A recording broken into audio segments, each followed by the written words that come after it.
And also, it's also a fact, Mr. Bajaj, that I don't know the exact percentage, but a lot of traders are losing their Yeah, money in yeah, the stock market. yeah. So, what's not working for them? Okay. So I can tell you the exact percentage. SEBI came out with a report recently. 90%? Yes, they said Oh. 89% people actually lost money in market, and most of them were trading derivatives. Okay. So, which I think is not a bad number. Huh? This number was 99% till few years ago. Now this number has come to 89%. So we are actually improving because people like us, StockEdge, learning platforms, they're giving the right direction to all of them. So 89%, this probably will reduce to 70%, which is not a bad number. In all occupation, everyone will not be successful. Look at your occupation. How many of people are so-called very successful?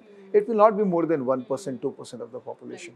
So we should not think too much about this, that people are losing money. People are losing money in a lot of other things also.